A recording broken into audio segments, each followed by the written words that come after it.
बाबा जी और हुजूर जी की प्यारी साध संगत जी। राधा स्वामी जी। संगत जी, कल 21 नवंबर को हुजूर जी ने दिल्ली के भाटी सेंटर में संगत को ओपन कार दर्शन दिए और संगत के सवालों के जवाब भी दिए। बाबा जी भी कल दिल्ली के भाटी सेंटर पहुंच गए थे, लेकिन बाबा जी ना तो आज स्टेज पर आए और ना ही कार दर्शन के टाइम हुजूर जी के साथ विराजमान थे। सारी संगत की आंखें बस इसी उम्मीद को तरस रही थी कि बाबा जी अब आए, बाबा जी अब आए। लेकिन आज बाबा जी की मौज शायद कुछ और ही थी। लेकिन संगत बिल्कुल भी निराश ना हो। कल शनिवार को बाबा जी शुभकार दर्शन भी देंगे और संगत के सवालों के जवाब भी देंगे। आज जब हुजूर जी स्टेज पर आए तो उस समय बच्चों का शब्द गायन कार्यक्रम चल रहा था। शब्द गाया जा रहा था, गुरु गोविंद दो खड़े काके लागो पाए। और फिर पाठी साहब ने सत्संग की शुरुआत की और सत्संग के बाद फिर से बच्चों ने दो शब्द गाए और उसके बाद हुजूर जी ने संगत के साथ सवाल जवाब कार्यक्रम शुरू किया। संगत जी, हमारी आप सबसे एक विनती है कि कमेंट बॉक्स में राधा स्वामी जी जरूर लिखें और इस वीडियो को अपने दोस्तों और सत्संगी भाइयों के साथ जरूर शेयर करें। संगत जी, एक बहन ने कहा कि हुजूर जी, मेरा मन मोबाइल में ही लगता है। जब भी भजन सिमरन करने लगती हूं तो फिर से मन मोबाइल की तरफ ही भागता है और भजन सिमरन नहीं हो पाता। हुजूर जी ने जवाब दिया, बेटा, अब हम मोबाइल को तो समझा नहीं सकते कि हमारे ख्याल में मत आया कर हमारा भजन सिमरन नहीं हो पाता। ये सुनते ही सारी संगत बहुत हंसी थी। फिर हुजूर ने आगे समझाया कि बेटा, एक ही मन है, अब उसको किस तरफ लेकर जाना है ये हमने तय करना है। अगर हमारा मन ये तय करने लगा कि हमें किस ओर जाना है तो हम कभी भी भजन सिमरन नहीं कर पाएंगे। इसलिए मन की हमेशा नहीं सुननी, बल्कि हमें मन को अपने अकॉर्डिंग चलाना है। आज हम मन के गुलाम बने बैठे हैं। एक लड़के ने हुजूर से कहा कि हुजूर जी, बाबा जी अब दर्शन देने बहुत कम क्यों आते हैं? हमें बाबा जी की कमी महसूस होती है। तो हुजूर जी ने कहा कि बेटा, बाबा जी हमारे गुरु हैं और गुरु की मौज है। वो दर्शन देने आए या ना आए, हम उनसे सवाल नहीं कर सकते। हुजूर ने ये भी समझाया कि हमें अपने गुरु से अंदर से जुड़ना है। जब हम अंदर से जुड़ जाएंगे तो फिर हमें बाबा जी की कमी महसूस नहीं होगी। फिर एक भाई ने कहा कि हुजूर जी, मेरे अंदर बहुत अवगुण है। आप तो कुल मालिक हो, आप मेरे अवगुण लेकर मुझ पर कृपा बरसा दो। हुजूर जी ने समझाया कि बेटा, हमें ऐसा नहीं सोचना है कि हमारे अंदर अवगुण है या हम इस लायक नहीं हैं। अगर हम लायक ना होते तो मालिक ने हमें यहां नहीं भेजना था। आज मालिक ने हमें एक मौका दिया है। अगर हम अपने अंदर की कमियों को गिनने लग जाएंगे तो फिर हम आगे नहीं बढ़ पाएंगे। हमारा काम है भजन सिमरन करना और बाकी सब मालिक पर छोड़ देना। फिर एक बहन ने कहा कि हुजूर जी, मैं जब भी सोचती हूं कि आज सत्संग पर नहीं जाऊंगी तो उस दिन मेरे अंदर एक अलग सी तड़प पैदा हो जाती है और मैं अपने आप सत्संग पर खींची चली आती हूं। आज भी मेरे साथ ऐसा ही हुआ। हुजूर ने समझाया कि बहन जी, हमें अपने अंदर भजन सिमरन की भी तड़प पैदा करनी है। सत्संग पर आकर अगर हम कुछ सीखेंगे नहीं तो फिर सत्संग पर आने का भी कोई फायदा नहीं। खाली के खाली यहां से घर लौट जाएंगे। सत्संग की बातों को अमल में लाएंगे तो अंदर भजन सिमरन की भी तड़प पैदा होगी। और जिस दिन भजन सिमरन पर नहीं बैठेंगे तो मन अपने आप हमें खींचने लगेगा कि भजन सिमरन पर बैठ। फिर एक लड़की ने पूछा, हुजूर जी, आजकल हर फील्ड में बहुत कंपटीशन है, तो हम ऐसी सिचुएशन में कैसे हैंडल करें या फिर किस्मत पर छोड़ दें? हुजूर जी ने जवाब दिया कि बेटा, ये बात ठीक है कि आज के टाइम में बहुत कंपटीशन है, लेकिन हमें एक बात हमेशा याद रखनी है कि जो मालिक ने किस्मत में लिखा है वो हमें हर हाल में मिलेगा। लेकिन इसका मतलब ये नहीं कि हम सब कुछ किस्मत पर छोड़कर बैठ जाएं। हमें अपनी तरफ से मेहनत करनी है। अगर कंपटीशन देखकर हम घबरा जाएंगे तो सफल कैसे हो पाएंगे? किस्मत में लिखी चीज को पाने के लिए हमें मेहनत करनी पड़ती है। किस्मत हमें एक मुकाम तक ले आती है। आगे हमें तय करना होता है कि किस दिशा में आगे बढ़े। फिर एक भाई ने कहा कि हुजूर जी, एक बार मैं बहुत बीमार हो गया था और उस समय जब मैं कमरे में अकेला सोया हुआ था तो मैंने महसूस किया कि बाबा जी खुद मेरे साथ बैठे हैं और मेरे सिर पर हाथ फेर रहे हैं। क्या ऐसा सच में हुआ था? हुजूर ने समझाया कि बेटा, सब कुछ हमारे विश्वास पर निर्भर करता है। जहां विश्वास होता है वहां कुछ भी नामुमकिन नहीं है। फिर हुजूर ने इस भाई को यह भी सलाह दी कि आपको जो मिला है उसको हजम करना सीखो। ये अनुभव आप किसी से शेयर मत किया करो।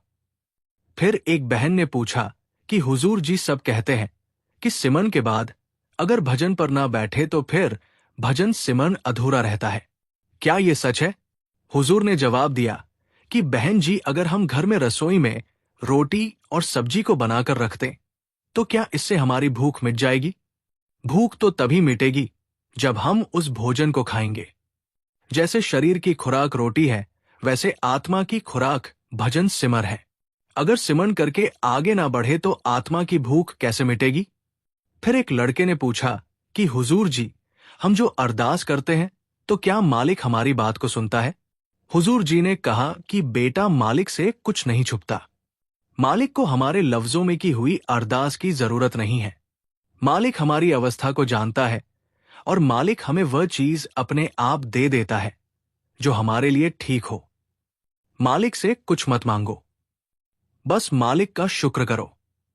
मालिक ने पहले ही इतना कुछ दिया है कि हमें अब मालिक से कुछ नहीं मांगना। फिर एक बहन ने कहा कि हुजूर जी, लाइफ में बहुत सारी प्रॉब्लम है। कभी कभी तो लगता है कि ये प्रॉब्लम कभी खत्म ही नहीं होंगी। तो हुजूर जी ने समझाया कि बेटा, मालिक जो कुछ हमें देता है वो हमें दुखी करने के लिए नहीं देता। ये सब कुछ जो आज हमारे जीवन में घट रहा है, ये सब पुराने हिसाब किताब है और हमें ये हिसाब देना ही होगा। आप घबराएं मत और मालिक पर विश्वास रखें। मालिक कभी पक्षपात नहीं करता। रात के बाद दिन भी निकलता है। समय कभी एक सा नहीं रहता। फिर एक लड़के ने कहा कि हुजूर जी, हम लाइफ में अपने असूलों पर जी रहे हैं, लेकिन फिर भी कुछ लोग हमें गलत बोलते हैं और जवाब में हमसे भी गलत निकल जाता है। हुजूर जी ने समझाया कि हमें रिएक्ट करने की बजाय वहां से चुपचाप उठ जाना चाहिए। अगर हम भी पलटकर भला बुरा बोल देंगे तो फिर हम भी उन कर्मों के हिस्सेदार बन जाएंगे। हुजूर ने समझाया कि बेटा, दुनिया ने तो संतों महापुरुषों को भी नहीं बख्शा, लेकिन क्या कभी किसी महापुरुष ने पलटकर जवाब दिया? हमें भी महापुरुषों से सीख लेनी है और ऐसी जगह से उठ जाना ही बेहतर है। फिर एक बहन ने बड़ी विनम्रता से कहा, हुजूर जी, मैं आज पहली बार अपने ससुराल वालों के साथ यहां आई हूं। इससे पहले तो मैंने बाबा जी को सिर्फ टीवी पर सवाल जवाब करते ही देखा था। आज मैं अपने पति और सास के साथ पहली बार आई हूं। मैं रोज जपजी साहिब का पाठ करती हूं। मुझे बताइए कि मैं कैसे हमेशा आपकी और बाबा जी की शिक्षाओं से जुड़ी रह सकती हूं। हुजूर जी मुस्कुराए और समझाते हुए बोले, जपजी साहिब को केवल पढ़ भर लेना काफी नहीं है, उसकी गहराई को समझना भी उतना ही जरूरी है। अगर कोई इंसान जपजी साहिब के भाव को अपने अंदर उतार ले तो जीवन कितना सरल हो जाएगा। ग्रंथ पोथियान हमें बताती है कि महापुरुषों ने कैसे भक्ति की और कैसे उन्होंने मालिक को पाया। फिर एक भाई बोले, हुजूर जी, मेरा कोई सवाल नहीं, बस एक अरदास है, मुझे किसी भी तरह सचखंड पहुंचा दीजिए। मैंने बाबा जी से भी अरदास की थी। हुजूर जी बड़ी नरमी से कहने लगे, भाई साहब, आपकी चाह तो बहुत पवित्र है, लेकिन उसके लिए हमें योग्य भी बनना पड़ता है। मालिक हर किसी पर मेहर करता है, बस हमें उसकी दी हुई चीज की कीमत समझनी आनी चाहिए। अगर हम बस लफ्जों में मांगते रहेंगे और करनी में जाहिर नहीं करेंगे तो आगे नहीं बढ़ पाएंगे। इसलिए आप मेहनत करो, बाकी मालिक पर छोड़ दो। फिर एक बहन ने पूछा, हुजूर जी, मेरी माता जी को नामदान लिए 20 साल से ज्यादा हो गए हैं। भजन सिमरन करते हुए उन्हें अक्सर गुरु नानक देव जी के दर्शनों का अनुभव होता है। गुरु नानक देव जी के अलावा उन्हें कुछ और ना महसूस होता है और ना दिखाई देता है, तो क्या वो सही राह पर आगे बढ़ रही है? हुजूर जी ने पूछा, बहन जी, आपकी माताजी कैसे पहचान करती है कि वो सचमुच पहली बादशाही गुरु नानक देव जी ही है। फिर हुजूर बोले, ये सब दर्शन विजन विश्वास की बात होती है। जिस रूप में उन्हें दिखाई देते हैं वही उनके लिए सत्य है। आप उन्हें बोलो कि वो परख ना करें। जो कुछ अनुभव हो रहा है उसको हजम करें। अंदर क्या दिखता है क्या नहीं, ये हमारे बस में नहीं है। ये सब मालिक की मौज है, इसलिए बिना परख करे बस करते जाएं। फिर एक बीवी बोली, हुजूर जी, मेरा सिमरन तो ठीक चलता है, पर जैसे ही मैं भजन में बैठती हूं मुझे अजीब सी घबराहट होने लगती है। इसका क्या कारण है? हुजूर जी ने सहज भाव से समझाया, बहन जी, भजन का नाता आत्मा से है और जो घबराहट महसूस होती है वो शरीर की प्रतिक्रिया होती है। आप चिंता ना करें, बस भजन सिमरन जारी रखें। समय आने पर मालिक स्वयं सहजता दे देगा। फिर उसी बीवी ने थोड़ा ठहर कर अपना एक और दुख बताया। वो बोली, हुजूर जी, कुछ समय पहले मेरे पति का देहांत हो गया। उसके बाद मेरे जीवन में इतनी परेशानियां वो आई कि अब मुझे जरा जरा सी बात पर घबराहट होने लगती है। हुजूर जी ने उसे ढांढस बंधाते हुए कहा, बहन जी, आप हिम्मत रखें ना तो हर दिन सूरज की धूप रहती है और ना ही हर दिन बरसात होती है। वक्त बदलता है, हालात भी बदलते हैं। मालिक पर भरोसा रखो, हमने तो उसकी रजा में ही रहना है। फिर एक भाई ने पूछा, हुजूर जी, 2 महीने बाद मैं विदेश चला जाऊंगा और मैंने नामदान की पर्ची के लिए अर्जी दी थी, लेकिन अभी तक मुझे नामदान की पर्ची नहीं मिली। अब मैं क्या करूं? क्या विदेश में भी नामदान मिलता है या मुझे फिर से लौट कर आना पड़ेगा? हुजूर जी बड़े शांत स्वर में बोले, विदेश में भी नामदान मिल जाता है, लेकिन सबसे पहले जरूरी यह है कि हम खुद को उसके योग्य बनाएं। उसी भाई ने फिर अगला सवाल किया, हुजूर जी, क्या नामदान लेने के लिए किताबें पढ़ना जरूरी है? हुजूर जी हल्का सा मुस्कुराए और बोले, अगर हम किसी नई जगह पर जाते हैं तो पहले उस जगह की जानकारी इकट्ठा करते हैं। ये राह भी हमारे लिए पहली बार नहीं होती है और किताबों से जानकारी लेकर, किताबों की बातों को अमल में लाकर ही हम खुद को नाम के लायक बना पाते हैं। हमें चाहिए कि हम अपने उसूलों पर टिके रहें। मालिक ने जो कुछ भी दिया है उसकी कदर करना सीखें। वफादारी, सच्चाई और कृतज्ञता ही हमें आगे ले जाती है। फिर एक और भाई ने सवाल किया, हुजूर जी, पर्सनल और प्रोफेशनल नेगेटिविटी से कैसे बचा जाए? हुजूर जी समझाते हुए बोले, देखो बेटा, हम अक्सर कहते हैं कि किस्मत मालिक ने बनाई है। जब किस्मत उसने तैयार की है तो वो हमारे लिए कोई ऐसी चीज क्यों लिखेगा जो हमें सूट ना करे? इसलिए नेगेटिविटी दूर करने का सबसे आसान तरीका है अपने उसूलों में रहना और मालिक के लायक बनने की कोशिश करना। बाकी नकारात्मकता खुद ही हट जाएगी। फिर एक भाई भावुक होकर बोला, हुजूर जी, मैंने अपने 35 साल बर्बाद कर दिए। एक बार मेरी माताजी मुझे ब्यास लेकर आई थी। उस दिन मैं बहुत प्रभावित हुआ और उसके बाद मैं सेवा और सत्संग में जाने लगा और फिर मैंने 5 नाम का भेद लिया। मेरी सारी शंकाएं दूर हो गई और अब तो शब्द भी प्रकट हो गया है। हुजूर जी प्रेम से बोले, हमारा काम बस इतना है कि हम भजन में लगे रहें, अपनी करनी पर ध्यान दें। भजन सिमरन में लगातार टिके रहना ही हमारी असली साधना है और जो मिल रहा है उसको हजम भी करना है। एक भाई ने बड़े दुखी मन से पूछा, हुजूर जी, मेरी दादी ने हुजूर महाराज जी से नाम लिया हुआ है, लेकिन आजकल वो बहुत बीमार रहती है। इसका क्या कारण है? क्या उनकी भजन बंदगी में कोई कमी रह गई है? हुजूर जी बेहद शांत और सहज स्वर में बोले, बेटा, ये उनके कर्मों की परिपक्वता है। जब पुराना हिसाब पूरा होने लगता है तो थोड़ी तकलीफ स्वाभाविक है और कभी कभी मालिक इस तरह की मुश्किलों के सहारे ही अपने प्रेमियों को अपने पास बुलाना चाहता है। इसमें कोई परेशानी या घबराने वाली बात नहीं है, बल्कि हमें तो मालिक का शुक्र करना चाहिए कि थोड़ी बहुत तकलीफ देकर मालिक हमारे पुराने कर्मों का हिसाब कर रहा है। फिर एक लड़के ने पूछा, हुजूर जी, कभी कभी हम 4-5 दोस्त साथ बैठते हैं, हंसी मजाक में किसी की बेइज्जती कर देते हैं, क्या इससे भी कर्म बनते हैं? हुजूर जी ने समझाया, बेटा, अगर आप कीचड़ में पैर मारोगे तो छींटे आपके कपड़ों पर ही पड़ेंगे। अगर हमारी वजह से किसी का दिल दुख रहा है तो फिर हमें हिसाब भी देना पड़ेगा। दोस्तों में हंसी-मजाक एक अलग बात है, लेकिन हंसी-मजाक मर्यादा में रहकर होना चाहिए और इस बात का ध्यान रखना चाहिए कि किसी का दिल ना दुखे। इसी लड़के ने फिर कहा कि हुजूर जी, मैं अपने दोस्तों को ये बात कैसे समझाऊं? हुजूर जी ने मुस्कुराते हुए कहा, बेटा, किसी को समझाना हमारा काम नहीं है। बस उस माहौल से शांति से उठकर अलग हो जाओ। वही सबसे अच्छी समझदारी है। फिर एक भाई ने थोड़ा मजाकिया अंदाज में कहा, हुजूर जी, आप आज बहुत ज्यादा सोने लग रहे हो। हुजूर जी भी मुस्कुराते हुए बोले, अच्छा, तो पहले मैं सोहना नहीं लगता था। ये सुनकर सारी संगत हंसने लगी थी।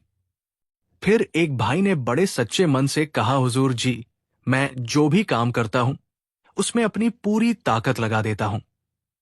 नतीजा जैसा भी आए उसकी मुझे परवाह नहीं होती, लेकिन फिर भी मन में डर लगा रहता है कि कहीं कोई गलती ना हो जाए। हुजूर जी ने उसे बड़ी नरमी से समझाया, घबराने की कोई जरूरत नहीं है। कोई भी चीज एक ही दिन में नहीं मिलती। हर मंजिल तक पहुंचने के लिए मेहनत, लगन और समय चाहिए होता है। और हां, मालिक ने अब तक जो भी दिया है उसकी कदर करना भी उतना ही जरूरी है। फिर एक लड़की ने बड़े सरल मन से पूछा, हुजूर जी, एक सक्सेसफुल इंसान की असली परिभाषा क्या होती है? हुजूर जी मुस्कुराए और बोले, बेटा, हर वो इंसान सक्सेसफुल है जिसका मन स्थिर है, मन में शांति है, जो रात को चैन से सो पाता है। सिर्फ पैसा इकट्ठा कर लेने से या बड़ा कारोबार खड़ा कर लेने से कोई सफल नहीं कहलाता। अगर मन शांत है तो 2 रोटी और दाल खाकर जीने वाला भी सफल है।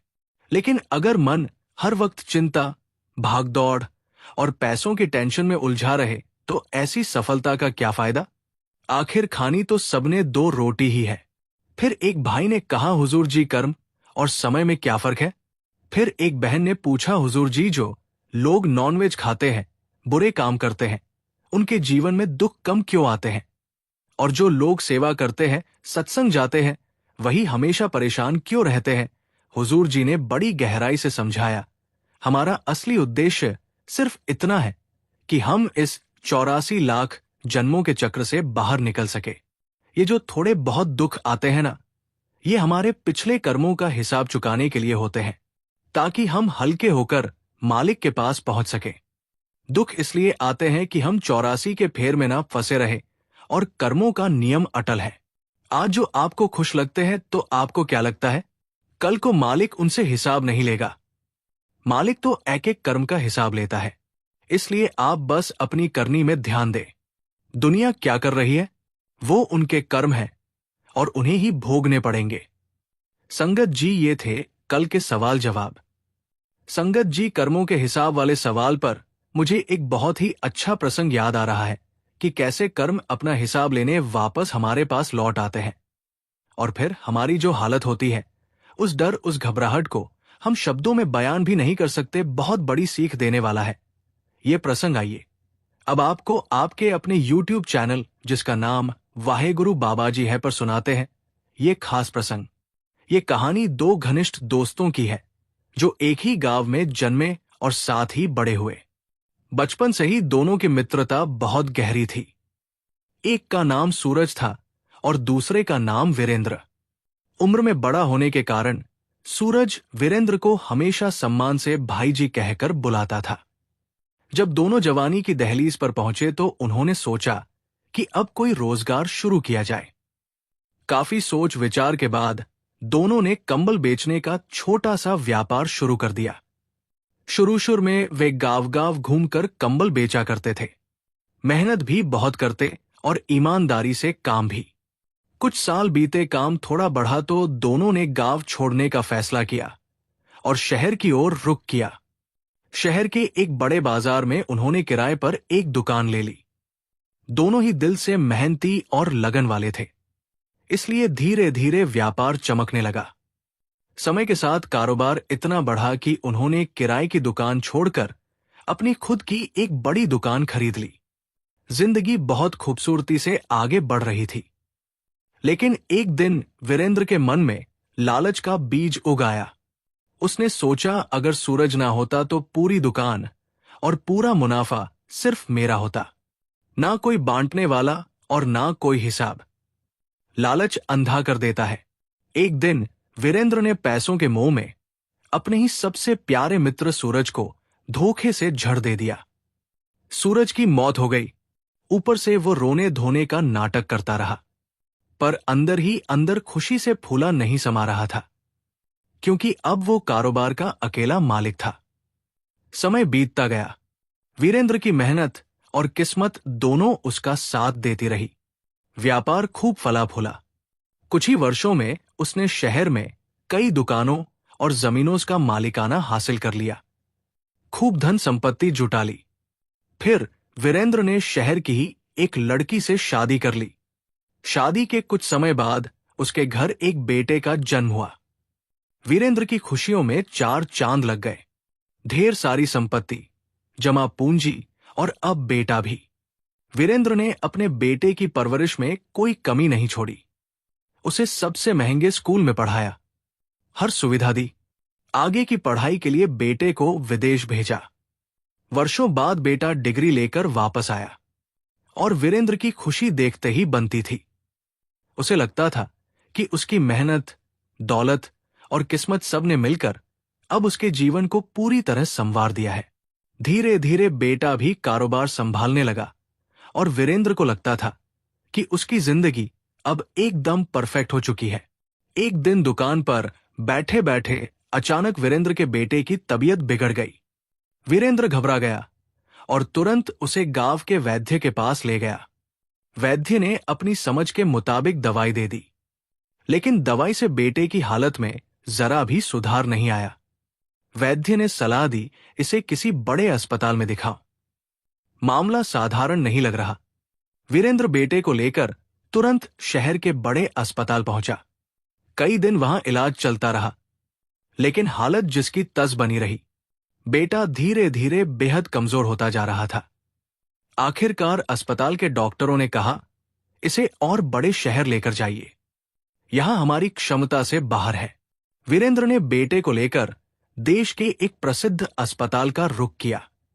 वहां भी कई दिनों तक इलाज हुआ, लेकिन डॉक्टरों ने आखिरकार हाथ जोड़ दिए।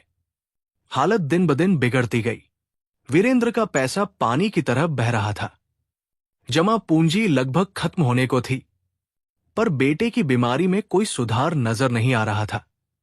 तभी किसी ने उसे सलाह दी, इसे अमेरिका ले जाओ, वहां की सुविधाएं और डॉक्टरी तकनीक बहुत आगे है, शायद वहां इसका सही इलाज मिल जाए। अब बात उसके इकलौते बेटे की जिंदगी की थी। वीरेंद्र ने बिना सोचे अपनी काफी जमीन जायदाद बेच दी और किसी तरह अमेरिका के लिए इंतजाम किया। वहां के बड़े अस्पताल में बेटे को भर्ती करवाया गया, लेकिन कई दिन बीत गए। लाख कोशिशों के बावजूद बेटे की हालत वैसी की वैसी रही। डॉक्टर पूरी लगन से कोशिश करते रहे, पर कोई सकारात्मक परिणाम नहीं मिला। इस बीच वीरेंद्र की सारी उम्र भर की कमाई इलाज में खत्म हो चुकी थी। आगे इलाज जारी रखने के लिए उसने एक एक करके अपनी सारी संपत्ति बेचनी शुरू कर दी। अस्पताल के बिल बढ़ते गए, लेकिन बेटे के स्वास्थ्य में रत्ती भर फर्क नहीं आया। आखिरकार उसकी पूरी जायदाद बिक गई। केवल एक आखिरी दुकान बची थी, वही दुकान जो दोनों दोस्तों ने मिलकर मेहनत से बनाई थी। मजबूरी में उसने वो आखिरी दुकान भी बेच दी। अब वीरेंद्र एकदम खाली हाथ था। लेकिन जैसे ही सब खत्म हुआ, अमेरिका के डॉक्टरों ने भी साफ कह दिया कि अब इलाज आगे बढ़ाने के लिए भारी रकम चाहिए, जो वीरेंद्र के पास अब नहीं थी। बेटे की सांसों की खातिर वीरेंद्र ने हार नहीं मानी। उसने दोस्तों और जान पहचान वालों से ब्याज पर पैसा उठाया और इलाज जारी रखा। लेकिन संगत जी, किस्मत की लिखाई को कौन बदल सकता है। एक दिन थकाहारा वीरेंद्र अस्पताल के बाहर बने छोटे से गार्डन में सो रहा था। इतने में किसी ने आकर हिलाया और कहा, आपके बेटे का देहांत हो गया है। ये सुनते ही वीरेंद्र के पैरों तले जमीन खिसक गई। वो जोर जोर से रोने लगा। उसने सब कुछ लुटा दिया, अपनी पूरी जिंदगी की कमाई झोंक दी, फिर भी वो अपने बेटे को बचा नहीं पाया। अब हालत ये थी कि बेटे का मृत शरीर अपने देश ले जाने जितने पैसे भी उसके पास नहीं बचे थे। वीरेंद्र अपने बेटे के निर्जीव शरीर के पास बैठा था, सिर उस पर रखकर बिलख रहा था। तभी उसके कानों में एक जानी पहचानी आवाज गूंजी, भाई जी, ओ भाई जी। वीरेंद्र का शरीर कांप गया। ये तो सूरज की आवाज थी। वो घबराकर इधर उधर देखने लगा, पर आसपास कोई नहीं था। फिर वही आवाज आई, भाई जी कहां ढूंढ रहे हो, इधर देखो। और संगत जी, वो आवाज उसके मृत बेटे के शरीर के अंदर से आ रही थी। ये दृश्य देखकर वीरेंद्र की रूह कांप उठी। उसकी सांसें अटक गई।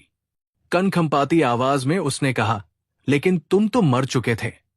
वो आवाज बोली, मरा नहीं था भाई जी, तुमने मारा था। वो जहर जो तुमने लालच में देकर मुझे भेजा था, याद है? आज वही हिसाब मैं पूरा करने आया हूं। आवाज फिर बोली, देखो मालिक की कैसी व्यवस्था है। उसने मुझे तुम्हारे ही घर तुम्हारे बेटे के रूप में जन्म दिया, ताकि मैं अपना पुराना फूल फूल कर रखा हिसाब चुका सकूं। जिस पैसे के लिए तुमने मुझे धोखा दिया था, आज उसी पैसे को मैंने तुम्हारे हाथों से रेत की तरह फिसलवा दिया। अब देखो ना, पैसा बचा ना जायदाद और ना तुम्हारा बेटा। आवाज की तीव्रता और गहरी हो गई। आज तुम कर्ज में डूब चुके हो। तुमने जो धोखा दिया था उसकी कीमत तुमने चुका दी। अब तुम अपनी पूरी उम्र अपने बेटे के नाम पर तड़पते रहोगे।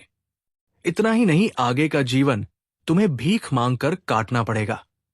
वीरेंद्र ये सुनकर हैरान रह गया। अब वीरेंद्र के पास रोने और पछताने के सिवा कुछ भी नहीं बचा था।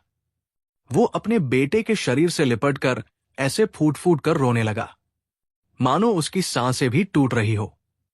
संगत जी, यही कारण है कि बाबा जी बार बार समझाते हैं, अच्छे कर्म करो, क्योंकि कर्मों की अदालत से कोई नहीं बच सकता। कर्मों का हिसाब तो देवी देवताओं तक को देना पड़ता है। हम तो फिर भी साधारण इंसान हैं। अक्सर हम देखते हैं कि कुछ लोग बुरे काम करके भी आराम की जिंदगी जी रहे होते हैं।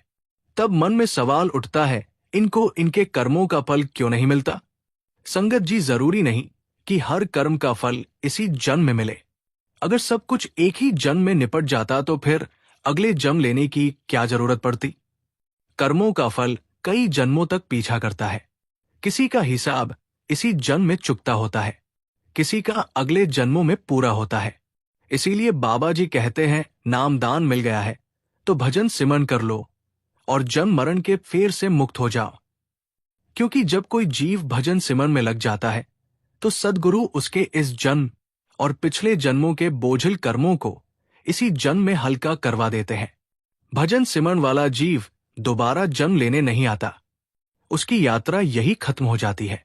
संगत जी, अगर आपको ये जानकारी अच्छी लगी हो तो कमेंट में राधा स्वामी जी जरूर लिखें और इस वीडियो को अपने दोस्तों और सत्संगी भाइयों के साथ जरूर शेयर करें। राधा स्वामी जी।